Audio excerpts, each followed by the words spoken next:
Hi everyone and welcome back to LL Sports TV. Myself and Melissa Zad in the building. Hiya. Melissa, you left me hanging, man. Oh, I'm so sorry. I wasn't even looking at you, Laurie. How bad is that? Listen, we are here. We are going to be here every week talking all matters boxing. This is going to be a weekly show on this channel, same time, same place, every week, talking about all the matters concerning boxing, all the matters, and let's kick it off. Okay, I'm excited. Yeah, how you feel about it? About the weekly nature of this show. Yeah, I feel really good. I think that there's always a lot to cover, a lot of ground to cover. So it'll be good to get stuck in and see what's been popping. Obviously, hot topic for today is the Eubank Benn press conference that happened yesterday. Absolutely. It was spicy. It was. Yeah, and we're going to talk about it. Yeah, like you said, we're going to do all the relevant matters in boxing. And like Melissa very kindly said, there's only one place to start, and that is the Conor Benn Eubank Jnr versus Conor Benn rematch, which takes place on the 15th of November. They had their first press conference yesterday, and I've got to say, it was very entertaining, if not incendiary. A lot being said. I mean, first thing, Chris Louis Vuitton Jr., as I call him, he stepped up. He spoke first, and wow, he didn't. He had a lot to say. He had a lot to say. He didn't waste no time. I've got some of it down here because I mean, he said a lot. So he steps up and he said that he started off by saying that he feels the tide is changing, and that he appears to have metamorphosized from the most hated fighter in the UK to a universally accepted and somewhat celebrated and loved figure. Now, I'm not so sure if that's the case, but I do get it. He's definitely been received a lot more favourably than he once was. What do you reckon? Yeah, I mean, to be honest, I don't completely disagree with him. I definitely was of the school of thought that prior to that last fight with Conor Benn, I was kind of like, oh, he's quite... he's a provocative character. Oh, 100%. Right? So I feel that he did rub people up the wrong way. I think I was maybe one of those people. But then, you know, with that last fight and everything that took place around Senior and him and that relationship and watching him kind of come through that and get over the obstacle of the weight stuff, which I'm sure we'll get into, it did kind of change the tide. And I definitely... during that fight week, I was making a much bigger effort to kind of go and listen to some of his long form stuff, kind of understand him a little bit better as a character. And my God, that walkout with his dad. Oh, that was amazing. I mean, you know. That was one of the moments of that whole experience. Right, yeah. And I just specifically remember this moment where himself and Senior were stood at the top of the podium and that ethereal music was playing. And he had this kind of face on where he was focused, ready to fight. And he sort of panned up and he saw himself and his dad on the big screen, and this little smile came across his face. You know, it was beautiful. It was. And it was a very personable moment. Yeah, very, very personable, exactly. And I think from that, and then obviously watching him get the win, he has become a bit more likable. No, definitely. I mean, previously he was seen as rather aloof, arrogant, which kind of worked in his favour as well. Let's be honest, because although he wasn't the most well liked, but he was quite a polarizing figure that got people's attention, if you know what I mean. So sometimes you don't have to be liked to be popular, if that makes sense. That's true. He wasn't the most loved or the most celebrated, but he was respected. And I do think that you're right in terms of the last fight. He kind of gave people another perception of him, because he's always been articulate, well-spoken. Very. Seems like a very intelligent guy. I mean, he's not from one of these typical boxing backgrounds, it has to be said. To be fair, he's never tried to play that either. He's always said, look, I had a good upbringing, went to a good school, but fighting is in my blood. Boxing is the sport I chose. Boxing didn't choose me, kind of thing, you know what I mean? So, yeah. But yeah, he was interested to hear him say that he's metamorphosized into this lovable figure. We'll see. But he then went on to credit Conor Benn. That surprised me a little bit. He said he put up a great fight, but he was ultimately a losing fight. And then he went on to say that Conor Benn is no people's champion. He went on then to say Conor Benn and Eddie Hearn were akin to wolf in sheep's clothing. And then that's when he went into his tirade about Eddie Hearn. And it would appear to me, I'll be interested to hear Melissa's view, I reckon he hates Eddie Hearn more than he does Conor Benn at this stage. Oh, I totally agree with that. I mean, that was super clear in the press conference, like that dislike, that I just not even dislike. It's palpable, isn't it? It's so palpable, yeah. and to be honest, I feel it both ways. Like I feel that he really does rub Eddie up the wrong way as well. Like you can see and feel that Eddie's getting flustered Oh, definitely. And I'm sure like having Chris Eubank with it, the way that he does it is kind of like this like sarky almost way. I'm sure it can be quite frustrating, but I would be interested to hear your thoughts, because of course after the fight Eddie kind of was trying to market Conor Benn as the people's champ. Obviously he got so much stick about the drugs testing and the results of that, and this was the first time fighting back on UK soil, and he came through his own obstacles and challenges. And so of course after the fight Eddie was kind of marketing is the wrong word, but narrating it as like he's now the people's champ. And I'd be interested to hear like your thoughts on that. Yeah, I mean, I wouldn't call Conor Benn the people's champ, because let's be honest, there was a lot of ill feeling against Conor Benn after the drugs testing. Not only because he failed the drugs test, but a lot of people felt that the way he handled that, he was quite petulant. He acted a bit of a spoilt child, in a lot of the way he went about it, and that kind of alienated him from a lot of the people. I mean, previously there was a lot of love being shown to Conor Benn because he's Nigel Benn's son. Again, quite an articulate kid. But then somewhere along the line, he too became a little bit arrogant. He had some very good performances in the ring. He started to try and showcase himself as this kind of big punching destroyer and all the rest of it. And some of the language, and he was adopting that kind of street kid image. The antics were a bit... Yeah, and you're thinking, hang on a minute, you're not really a street kid. You grew up in Australia and Spain. Your family comes from money now. Maybe Nigel was like that, but you ain't that guy. Some people even went as far as to say that he changed his accent to sound more Essex, sound more street. Yeah, that's what some people were saying. So yeah, it's an interesting one. And by the time they fought the first time, I think that there were quite a few people that wanted Eubank to beat him. Yeah. Would you say that's true? I would say so. Like, I think that, as you say, a lot of people in the British public felt that after failing the drugs test, and as you say, the way he handled it, and sort of the interviews that he gave, like I'm sure you remember the one he gave with Piers Morgan, and it was sort of like talking around the houses a little bit. I'm not even disputing that was a hard time for him. I'm sure it was a hard time. But I think that, the response from the British public was a little bit, I think they felt that perhaps, because Eddie was backing him that entire time. He has so much support from like Eddie, and I'm not here to say whether that's right or wrong, but I do remember the British public responding to that and kind of feeling that other boxers don't get that level of support, or things along those lines, right? So yeah, I think that by the time it came to the fight with Eubank, particularly because I know in the press conference they said about why do we keep mentioning the weight and the clause that was put in place, so the rehydration clause, why does that keep being mentioned? Well, I think a lot of people felt that actually Eubank was getting a tough deal for that fight in terms of his weight training. So I think with that and with what happened with the drugs testing, and it kind of all played into this thing where I think a lot of people wanted Eubank to win that fight.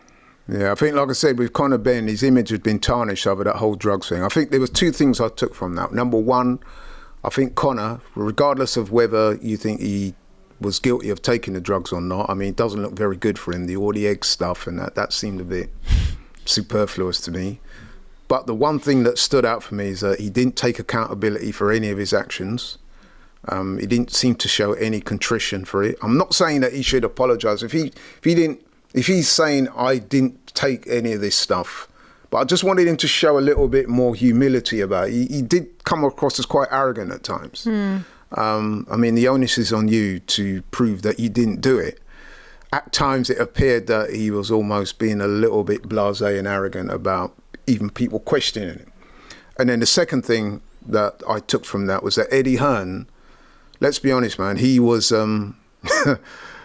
He showed signs of hypocrisy. I mean, he'd been very vocal about other people being involved in such scandals. Yet when it came to Conor, he seemed to be bending over backwards. And a lot of people took from that is that you're only doing that A, because it's your fighter, and B, because you know that you can make a lot of money off Conor Benn. Yeah. That's kind of the what I took from it. Yeah, I mean, a lot of people would probably argue and say like, or some people might argue and say that like Eddie just like really believed in Conor. Yes. And, you know, that's why he backed him. And, you know, I'm sure if Eddie was going to defend himself, he would say something along those lines and maybe not believing other fighters. But either way, regardless of like the ins and outs and what's right and what's wrong about it, I don't think anyone can take away from the fact that the conversation that we've had previously is like contrition and humility is something that is actually like a really endearing quality. And I think that either which way you look at it, the optics were not good for Conor. So and like I said, with Eddie Hearn, there's hypocrisy there, because he'd previously called for life bans on fighters who get caught for taking drugs. Now let's be honest, Conor did fail. You know what I mean? So in many people's eyes, he was a drugs cheat. The onus is on him to prove otherwise. To be honest, I don't think he did prove it. And like I said, the way he went about some of those interviews and some of the things he said about the British Boxing Board of Control and stuff like that was a little bit, I don't know, man. But anyway, that was that. But yeah, during the press conference yesterday, Chris Eubank Jr., it's almost like he diverged off Conor Benn and went straight for Eddie Hearn's jugular. He made some pretty serious allegations against, and I've got some of them in front of me here. He accused him of contract breaches, sabotage weigh-ins. He said that after the fight, Eddie Hearn was complicit in blocking Chris Eubank Jr.'s team from arriving at the stadium in time. He said that they were trying to make Chris Eubank Jr.'s team late for arriving at the venue. He said that Eddie Hearn was complicit in sending Billy Joe Saunders, who's a nemesis of Chris Eubank Jr., to his dressing room before the fight to deliberately upset him before the fight. He said that after the fight, Eddie Hearn and Conor Benn had told the world that Chris Eubank Jr. had been hospitalised with a broken jaw, when in fact that wasn't the case. He said that the reality was he was suffering from dehydration, so bad that one of his toenails fell off. I thought that was a little bit different, but anyway. He says that after the fight, Matchroom blocked his ambulance exit from leaving the arena for 20 minutes. And Chris Eubank Jr. said that this could have been the difference between a potentially life and death situation. So that's a very serious allegation indeed. And when Eddie Hearn tried to respond to that, and the two went back and forth. First, Chris Eubank Jr. didn't let him respond. But then Eddie Hearn sort of hinted at very strongly that he might be suing Chris Eubank Jr. for those remarks. So what do you make of that, Melissa? It was a lot. Like, that's a lot of allegations to make, and like really serious ones as well. You know, the one with particularly the blocking of the ambulance, obviously, that's quite serious. And what do I make of it? I think that kind of like Chris Eubank Jr. almost like doesn't seem to care too much about the things that he's saying in terms of like what those potential repercussions might be. And I find that interesting because of course he's been fined like so much already. And you know, he's setting himself up for further fines, and I don't know whether like he cares or he doesn't care, or I don't really know the motives behind it, other than it doesn't seem like he gives too much of, you know. He was asked about the motives in a separate interview he did after the press conference. Oh, was he? What did he say? By Kugan Cassius. And he said that, look, I'm doing this to expose Eddie Hearn and Matchroom to the world and show you what a dirty business this is. And he also said that they've been on his case for a while. So he feels that he's getting a lot of this stuff off his chest because he said he doesn't want it to happen to other fighters. Right. Now, that's what he said. What do you make of that? I mean, look, there's no two ways about it. You know, boxing is not a clean business, right? No, like that much is clear and it's obvious. I don't think that that's any secret. And I think probably because he's reaching the tail end of his career, he's less concerned about what those repercussions might be. But either way, it's a very serious allegation about the ambulance. And I think the thing that I found quite pertinent and like important, and I did strike a question mark for me, is when he was talking about Robert Smith and the Boxing Board of Control, and talking about like the various investigations that have been open to like various conducts that he'd done and various things that had happened over that period of time. He said something about there's been no investigation about why that ambulance was blocked. And I thought, well, that is, that is a worthy investigation. Yeah. It could just be completely like accidental, practical issues that happened and arose on the day. But I think it's probably worth looking at because, if it is the fact that he was suffering severely from dehydration, which is not completely surprising because of the rehydration clause, then those 20 minutes, they do make a difference. Absolutely. Maybe he would have saved his toenail. You're absolutely right. This does need to be investigated because as we've seen with the Michael Watson case, and Michael Watson ended up suing the British Boxing Board of Control and effectively bankrupting them over stuff like that, about ambulances not being there on time and not getting him to the hospital on time, which obviously worsened this situation. But this is a very, very serious allegation, and as I said, Eddie Hearn has intimated that he's going to sue unless he gets a full apology from Chris Eubank Jr. I don't see that happening. I don't see that happening either. He doesn't seem like someone who... he's not seen like one that's given to apologising to Eddie Hearn. That's going to be interesting. I mean, I don't know quite what to make of that because, listen, I'm not for 1 second doubting what Chris Eubank said about the ambulance being delayed, and that's obviously very disappointing to hear that. But I'm not sure if, listen, this is just my perspective. I'll be interested to hear yours. I'm not sure how you could prove that Matchroom were a part of that, if you see what I mean. I'm not saying that the ambulance wasn't delayed because that was his experience and he's recounting it as he sees it. He's obviously very upset about it, so I get that. But I don't know how you can make that quantum leap to say it was Matchroom behind it. That's going to be very difficult to prove, isn't it? Yeah, totally difficult to prove. I think, what it might likely be in his, I wasn't there, I don't know. But what it could likely be is obviously he's experienced a lot of like negative stuff that's come from the Matchroom stable and the people involved around Matchroom. And obviously super awkward because his brother-in-law is Frank Smith. Yes. There's a whole extra layer there. That's true. I forgot about that. Yeah. So I think that... For those of you who don't know, Frank Smith, who's like the CEO of Matchroom. Yes, Is he married now? I know he was dating Chris Eubank Jr.'s he's married. sister. They're married now, right. So that's another layer of complexity. Yeah, which of course in the initial press conference, the first round, they brought Frank Smith out and there was this whole, tension around that because it's his brother-in-law. And anyway, it's techie. But I think because he's experienced so much negativity in and around like boxing and Matchroom specifically, he's probably got quite a paranoid perspective. And, he's going to look at everything through that lens. So any small thing that's happened, for him, it will probably feel like a setup. And also then there's another side to it, which you and I are not privy to, which is that we don't know what happens. True. And we don't know the things that he's seen over the years and like throughout his dad's career and now his career, like, who knows really. But I think that, I don't know, I think he should probably be careful with the stuff that he's saying, really. Yeah, I mean, listen, it would appear that he would have thought about these things before he said it. So obviously, and he must realise that if you say something that serious, there is a potential for him to be sued. In fact, I heard Chris Eubank Jr. said, look, you're probably going to want to try and sue me now. He said words to that effect. Yeah. And he said things before about Frank Warren, which, Frank Warren threatened to sue him.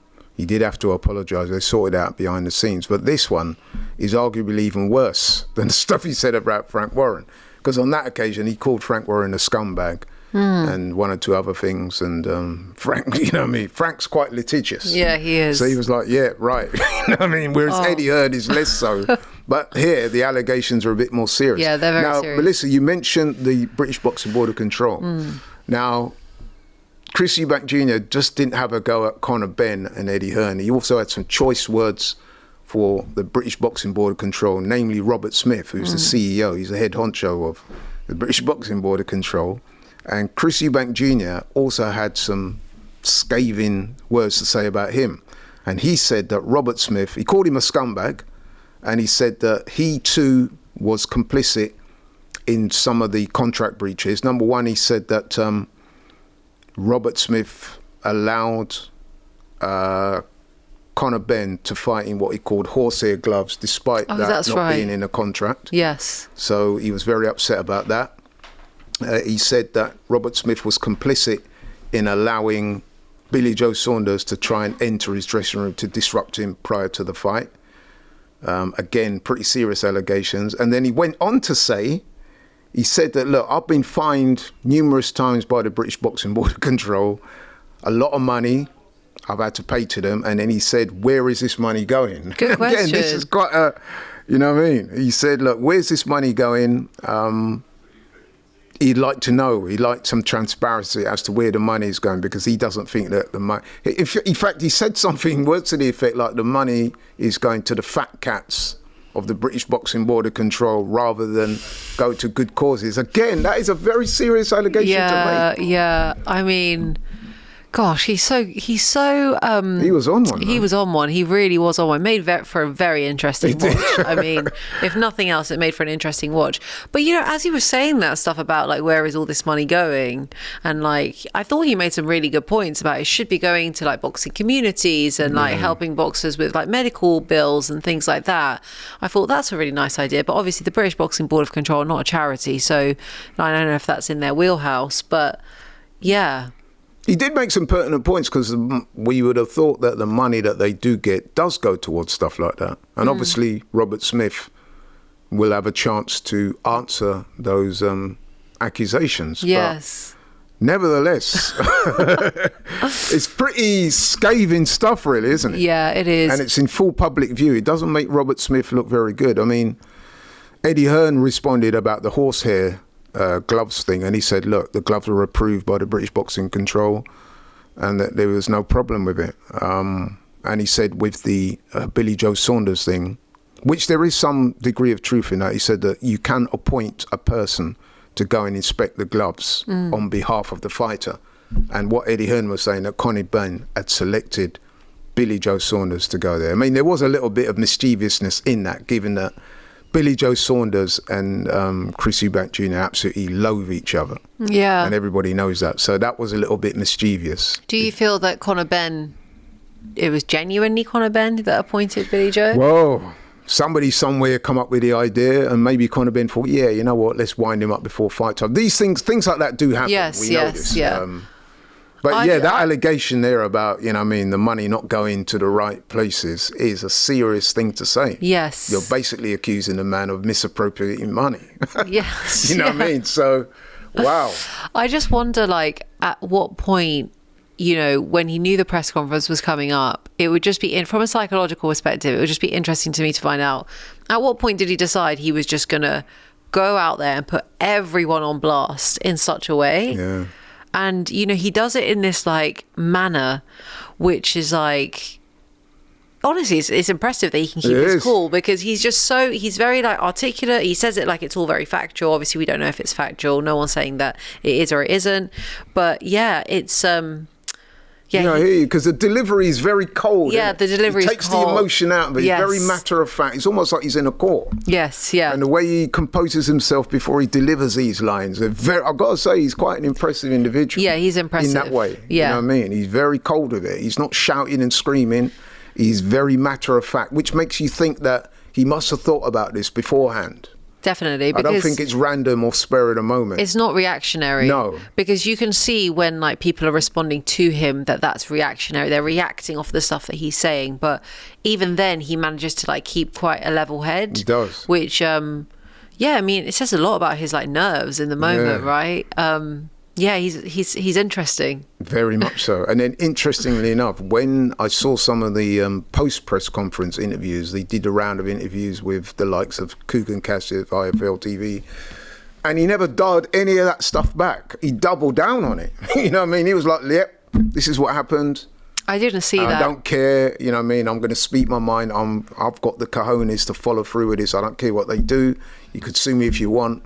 But I meant every word I said. So he doubled down on everything he said, to be fair to him. Yeah, I mean, again, and that again speaks more to his character, right? Like, it's like, you've said all this stuff now, it's public, so you might as well just say it with chest and be like, yeah, it's what I said. But yeah, and very interesting. He stopped Eddie Hearn from speaking, which was interesting because Eddie Hearn was just about to speak about what had happened to Ricky Hatton. Obviously, that was very tragic. I did a video on my channel talking about Ricky Hatton and what a sad loss that was. Now, Eddie Hearn was attempting to speak about that, and Chris Eubank even shut that down. He said, no. He goes, I want to say a few words about Ricky Hatton. No. He was, again, he was very cold with it, man. He said, no, I'm not going to allow you to talk even about Ricky Hatton. And then he went online afterwards and accused Eddie Hearn of using Ricky Hatton's sad loss to try and get words in at the press conference. What do you think about that? Yeah, I saw that. I actually saw that online, and I thought, Chris, mate, don't do that. That's what I thought. Because, like, you've just won over the British public. Like, let's not. Ricky Hatton, is a legend, and he's iconic, and something's really sad and tragic has happened. Let's not now do stuff to turn the British public against you again, right? Like, he put out this statement that was like, I apologise on behalf of Eddie Hearn and this. And actually, I was reading some of the comments, and like, the response from people has not been favourable in any way. They've kind of just been like, regardless of what he thought was going on in that moment, he should have the humility to just be quiet and let anything that anyone wants to say about Ricky Hatton in that moment be said out of a sign of respect, and which he didn't do. So it's stuff like that reminds us all why people kind of had a bit of a bee in their bonnet about Chris Eubank Jr. initially. No, you're right. I personally felt that because I watched the whole press conference, and even when he did it at the time, I thought, you know what, because Chris Eubank Jr.'s thing is, I'm not going to allow Eddie Hearn to take over this press conference. I'm not going to allow him to talk. The guy really winds me up. I don't want anything to do with him. That's fine, yeah? However, if the guy he has been invited onto the dais, he is part of the promotions, whether Chris Eubank Jr. likes it or not. Even if you're going to say, I don't want him to talk or talk extensively, if the man's saying, I just want to talk about Ricky Hatton for a couple of minutes, just give him that grace, and then you can cut him off after that. You know what I mean? But to do that, I was a bit uncomfortable with. I was uncomfortable with that. I did see some comments circulating online that said Eddie knew what he was doing because Chris was already interrupting him, and so he knew that if he started speaking about anything, including Ricky Hatton, that Chris would interrupt him, and that would look, not good. Yeah. Honestly, I thought that was a bit of a stretch. Like, that takes a lot of forward planning. It's like a lot. Like, you can't be completely sure about someone's response. But I found it quite interesting how the camp is split. Even after the two lads have had their fight, the results are in, and now we're going into the rematch. That split between the different schools of thought, which is like, whether you want Ben to win or Eubank to win, it's come out again in full force, and it's just really interesting. Like, this grudge match continues on, Yeah. And of course, Chris Eubank Jr. is very good at selling his fights. He always manages to pick some kind of beef with somebody before his fights, and then he does it all the time. You look back at his history, he does it all the time. He did it with Liam Smith. They went back and forth. He does it with everyone. But this one is really, it's almost like he thought, how can I exploit an angle to sell this fight more? And he thought, right, yeah. Yes, that's what he's done. Yes, absolutely. You know what I mean? I'm pretty sure he's sort of thought about this and thought, yeah, this is the angle I'm going to go down. So, yeah, he had a lot to say, man. And he seems to have upset quite a few people. So we'll see what happens from there. I would just say Conor Benn did speak. He didn't speak much. But he did say that in the first fight, he thought he hurt Eubank Jr. a few times. But he said that this time you'll be more professional, just as ferocious but more professional. He said last time he was too focused on trying to hurt Eubank Jr., knock him out. He said that lack of experience and discipline had cost him in the first fight, but in the second fight it'll be different. He also praised Brian McIntyre, he's a trainer of Terence Crawford, who will be in the corner, quite interestingly actually, for this fight. for Chris Eubank Jr. He praised Bomac for the excellent win they had against Canelo, praised him for being a great trainer, and then said, even for all Bomac's talents as a trainer, he can't polish a turd. So, which is an obvious dig at Chris Eubank Jr. I thought that was quite funny. So there was a bit of humour in there as well. Chris Eubank Jr., predictably, he had the last words. He said he would win the rematch, not because of the weight, but because he's simply the more talented and experienced fighter. And he said he would win easier this time than he did last time. So yeah, guys, an entertaining and explosive press conference that will, let's face it, no doubt help to sell what will be a massive event in later on this year. I think it's taking place on the 15th of November at the Tottenham Hotspur football stadium. Will you be going to the fight? I won't be. I'm actually presenting and doing punditry that night for the TM1 for Nielsen lot. Okay. So I'll be busy, unfortunately. Yeah. Oh, so you won't be able to join us on no, which DR Sports, is really sad. Yeah.